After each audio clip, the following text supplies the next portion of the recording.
हमारे माता बहन भैया जितने भी हैं सभी को नमस्कार। आज हम करने जा रहे हैं 5वां अध्याय जो थोड़ा इम्पोर्टेंट है। इसमें शिवलिंग के विषय में बताया गया है कि शिवलिंग वास्तविकता में क्या है। विश्वेश्वर संहिता के 5वें अध्याय में ये लिखा हुआ है, तो इसे मैं पढ़ता हूँ। इसके एक अलग पार्ट मैंने सोचा था कि 3-4 पार्ट जो है इकट्ठा वो डाल दूँ, लेकिन अब अलग अलग पार्ट्स में डालूँगा। अलग अलग पार्ट के वीडियो बना के अपलोड कर दूँगा। चलो शुरू करते हैं। पंचमो अध्याय, पच में नहीं बोलेंगे, पंच बोलेंगे। इसका प्रोनाउंसिएशन हिंदी का थोड़ा मुश्किल है ना। भगवान शिव के लिंग एवं साकार विग्रह की पूजा के रहस्य तथा महत्व का वर्णन। सूत जी बोले, हे शौनक, जो श्रवण, कीर्तन और मनन इन तीनों साधनों के अनुष्ठान में समर्थ न हो, वह भगवान शंकर के लिंग एवं मूर्ति की स्थापना कर नित्य उसकी पूजा करके संसार सागर से पार हो सकता है। छल न करते हुए अपनी शक्ति के अनुसार धन राशि ले जाए और उसे शिवलिंग अथवा शिव मूर्ति की सेवा के लिए अर्पित कर दे। साथ ही निरंतर उस लिंग एवं मूर्ति की पूजा भी करे। उसके लिए भक्ति भाव से मंडप, गोपुर, तीर्थ, मठ एवं क्षेत्र की स्थापना करे तथा उत्सव करे और वस्त्र, गंध, पुष्प, धूप, दीप तथा मालपुआ आदि व्यंजनों से युक्त भांति भांति के भक्ष्य भोज्य अन्न नैवेद्य रूप में समर्पित करे। छत्र, ध्वजा, व्यंजन, चामर तथा अन्य अंगों सहित राजोपचार की भांति सब वस्तुएं भगवान शिव के लिंग एवं मूर्ति पर चढ़ाए प्रदक्षिणा, नमस्कार तथा यथाशक्ति जप करें। आवाहन से लेकर विसर्जन तक सारा कार्य प्रतिदिन भक्ति भाव से संपन्न करे। इस प्रकार शिवलिंग अथवा शिव मूर्ति में भगवान शंकर की पूजा करने वाला पुरुष श्रवण आदि साधनों का अनुष्ठान न करे तो भी भगवान शिव की प्रसन्नता से सिद्धि प्राप्त कर लेता है। पहले के बहुत से महात्मा पुरुष लिंग एवं शिव मूर्ति तथा इसको मैं दोबारा से पढ़ता हूँ। पहले के बहुत से महात्मा पुरुष लिंग तथा शिव मूर्ति की पूजा करने मात्र से भव बंधन से मुक्त हो चुके हैं। ऋषिगण बोले, मूर्ति में ही सर्वत्र देवताओं की पूजा होती है, परंतु भगवान शिव की पूजा सब जगह मूर्ति में और लिंग में भी क्यों की जाती है। थोड़े से जरा ध्यान समझना ना, ये मेन यही है कि शिवलिंग क्या है वास्तविकता में। तो सूत जी बता रहे हैं, हे मुनीश्वरों, आप लोगों का यह प्रश्न तो बड़ा ही पवित्र और अत्यंत अद्भुत है। इस विषय में महादेव जी ही वक्ता हो सकते हैं। कोई पुरुष कभी और कहीं भी इसका यथार्थ प्रतिपादन नहीं कर सकता। इस विषय में भगवान शिव ने जो कुछ कहा है और उसे मैंने गुरु जी के मुख से जिस प्रकार सुना है, उसी तरह क्रमशः वर्णन करूँगा। एकमात्र भगवान शिव ही ब्रह्म रूप होने के कारण निष्कल यानी कि निराकार कहे गए हैं। रूपवान होने के कारण उन्हें सकल भी कहा गया है, इसलिए वे सकल और निष्कल दोनों हैं। शिव के निष्कल निराकार होने के कारण ही उनकी पूजा आधारभूत लिंग भी निराकार ही प्राप्त होती है, अर्थात शिवलिंग शिव के निराकार स्वरूप का प्रतीक है। इसी तरह शिव के सकल या साकार होने के कारण उनकी पूजा आधारभूत विग्रह साकार प्राप्त होता है, अर्थात शिव का साकार विग्रह उनके साकार स्वरूप का प्रतीक होता है। सकल और अकल समस्त अंग आकार सहित साकार और अंग आकार से सर्वथा रहित निराकार रूप होने से ही वे ब्रह्म शब्द से कहे जाने वाले परमात्मा हैं। यही कारण है कि सब लोग लिंग निराकार और मूर्ति साकार दोनों में ही सदा भगवान शिव की पूजा करते हैं। शिव से भिन्न जो देवता है वे साक्षात ब्रह्म नहीं है, इसलिए कहीं भी उनके लिए निराकार लिंग नहीं उपलब्ध होता। अतः सुरेश्वर, इंद्र, ब्रह्मा और आदि देवगण भी निष्कल लिंग में पूजित नहीं होते।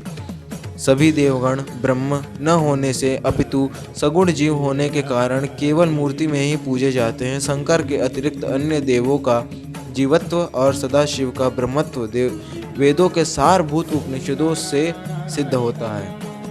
वहाँ प्रणव ओमकार के तत्व रूप से भगवान शिव का ही प्रतिपादन किया गया है। इसी प्रकार पूर्व में मंदराचल पर्वत पर ज्ञानवान ब्रह्मपुत्र सनत कुमार मुनि ने नंदकेश्वर से प्रश्न किया था। नंदी महाराज से इन्होंने प्रश्न किया था। सनत कुमार बोले, हे भगवान, शिव के अतिरिक्त उनके वश में रहने वाले जो अन्य देवता हैं, उन सबकी पूजा के लिए सर्वत्र प्रायः वेर मूर्ति मात्र ही अधिक संख्या में देखा और सुना जाता है। केवल भगवान शिव की ही पूजा में लिंग और वेर दोनों का उपयोग देखने में आता है। अतः हे कल्याणमय नंदिकेश्वर, इस विषय में जो तत्व की बात हो उसे मुझे इस प्रकार बताइए जिससे अच्छी तरह समझ में आ जाए। नंदिकेश्वर बोले, हे निष्पाप ब्रह्म कुमार, हम जैसे लोगों के द्वारा आपके इस प्रश्न का कोई उत्तर नहीं दिया जा सकता, क्योंकि यह गोपनीय विषय है और लिंग साक्षात ब्रह्म का प्रतीक है। इस विषय में भगवान शिव ने जो कुछ बताया है उसे मैं आप शिव भक्त के समक्ष कहता हूँ। भगवान शिव ब्रह्म रूप और निष्कल निराकार हैं, इसलिए उन्हीं की पूजा में निष्कल लिंग का उपयोग होता है। संपूर्ण वेदों का यही मत है, वे ही सकल हैं। इस प्रकार वे निराकार तथा साकार दोनों हैं। भगवान शंकर निष्कल निराकार होते हुए भी कलाओं से युक्त है, इसलिए उनकी साकार रूप में प्रतिमा पूजा भी लोक सम्मत है।